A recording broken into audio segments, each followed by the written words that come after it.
Nigel, you've had time now to sit down and watch the Swindon game back. What did you take from the match and the subsequent debrief with the squad? Yeah, obviously I had an opportunity yesterday. We got back at 3 o'clock in the morning, didn't we, on Wednesday morning. So Wednesday afternoon I sat down and watched the game back, 3 hours just analysing things, what could we go and improve on. Obviously I've changed the team around a little bit, maybe that had a bit of an effect on it as well on the big pitch. But from my point of view, many lessons learned. We had a talk about it this morning, Thursday morning, quickly got the line drawn underneath it, Swindon, and we've moved on to the next game, which is a real important one now at Prenton Park at the weekend against Sutton United. You've stressed the importance of consistency in the past. What's needed now to bring that consistency back to our results? Consistency. We get that right. We keep working hard, doing the right things. Behaviours, attitudes, standards, discipline. Keep on top of it, which is important. That message doesn't change. That process is still there. Obviously, a result will dictate the mood of people. You know, for example, we go exceptional against 𝗬𝗢𝗥𝗧𝗘𝗏, our last home game. Win 4-0, could have scored more.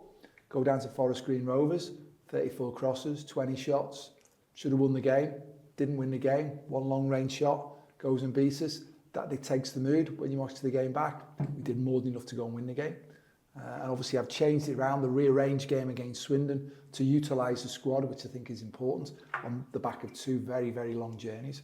And obviously now we've got another very important game against Sutton. So from my point of view, keeping a clear bit of clarity on what we're looking to do and keeping the process right, and that will keep consistency. And again, that comes from myself as well, because I'm very consistent in my behaviours. It might be a little bit where I get excitable, you know, make sure sometimes I've got to make sure that the discipline's right for everybody.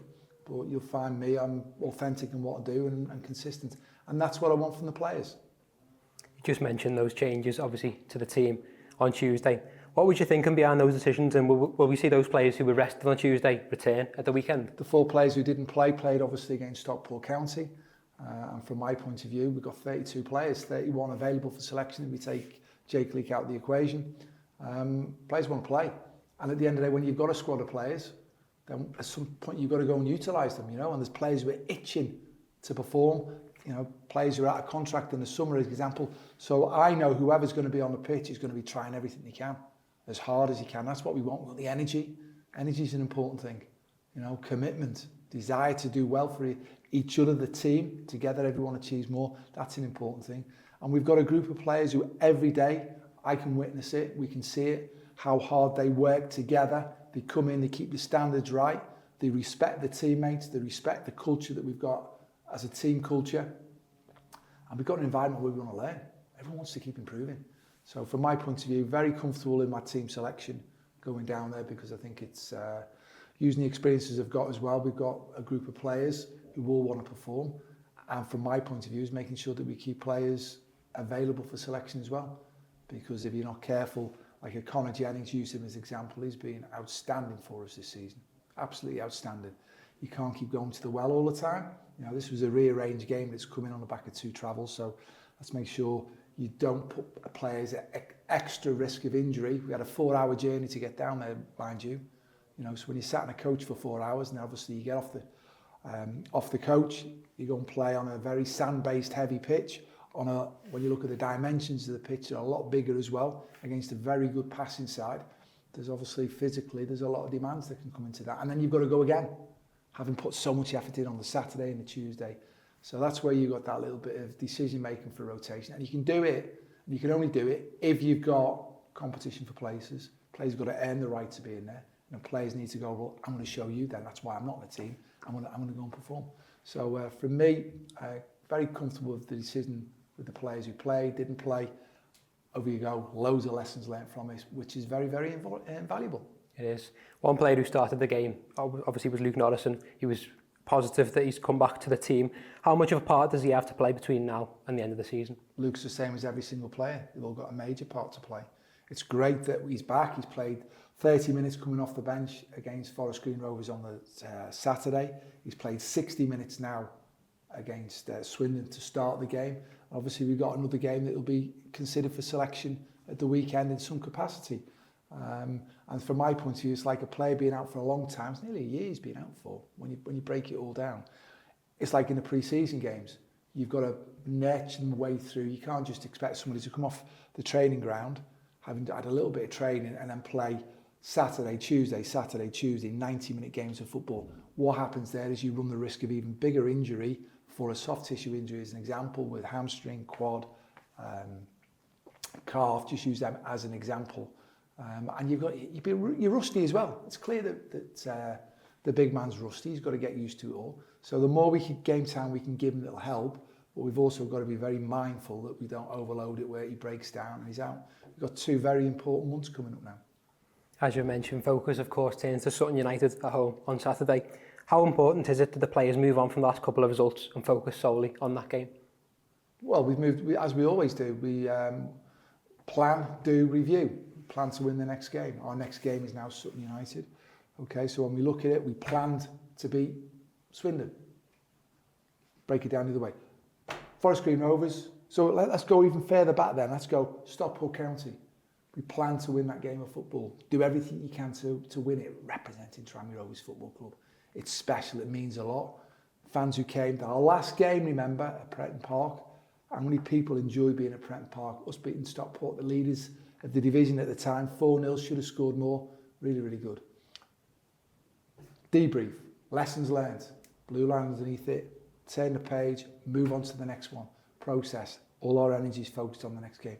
Forest Green Rovers, journey away from home, always a challenge. Team down there, new manager, changed it round a lot. Should have won the game. Break it all down, 34 crosses, 20 shots a goal. Break it down, we should have won. 1 long range shot against us, we lose the game. So the result was disappointing, many aspects of the performance was good. Come in, debrief, learn the lessons from it, blue line underneath it, turn it, process, confidence, go into the next game. Plan again. What have we got to go and do to beat Swindon? Get the right team out there, everybody organised, know what they're doing, do everything we can to go and win it. What were the lessons we learned from it? Blue line underneath Swindon, gone. Process the next one, which is the next game that we have coming up, although it's coming in a very short space of time. Can we arrive fit and fresh, ready for the next game? We know it's going to be competitive. We know it's going to be competitive. But our last game at home, we knew it was going to be competitive. We won 4-0. So we know we've got to get that right. Same mentality going into this game is what I'd like to think we've consistently done, especially since November. We've consistently done it. Now, a couple of games, the results have gone against us, could quite easily have won them games. So from my point of view, the process that we do works. It's proved it's worked in the past. I know it will work in the future. And it's about everybody bringing the best of themselves on that given day to do everything we can to win a game of football. A different challenge to Stockport this weekend, obviously, is Sutton fighting for their lives. And they won away in midweek. How tough a challenge will they present on Saturday? Very much so. Same as the Stockport presented a big challenge. You know, they're fighting to get themselves promoted. Big squad, they rotated their squad round. They can move it all round. Sean's gone in at Sutton United. New manager's gone in there. Obviously, they brought some new players in as well. But the principles are still there. You're going to have to work hard. You're going to have to compete. You're going to have to be very good defending set pieces. Can you go and score from set pieces? And it's a game of football that will be played over probably 5 minutes extra time, both sides, probably over 100 minutes of a game of football. And you've got to be on it for every second of the game. And you've got to compete. So we know that, but we've been consistently, when we speak to managers after games, your team's so hard to play against. We've been in every game and we've been competitive. And we need to continue that with that mindset and that resilience and that dogged spirit that we've got and the flair and the goals we score.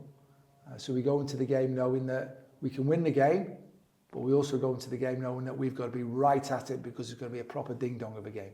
We know that one. Proper battle because they're going to be up for it. You know, Morrow's done a great job since he's gone in. He's got a bright future as a manager in the game. So they're going to be competitive. We know that, but we're ready to match that. And obviously, we'll just see how the result turns out at the end of the day. Just finally then, regarding team news, are there any more players available for this weekend? 31. There's only Jake Lee not available for selection. So from my point of view, the collaboration of all the coaching staff, the S&C staff, medical staff, how we put training programs on, how the players conduct themselves every day, the standards, the sports science data that we use highlights how hard the players work. The grafting, the work they do in the gym to prevent injuries is working.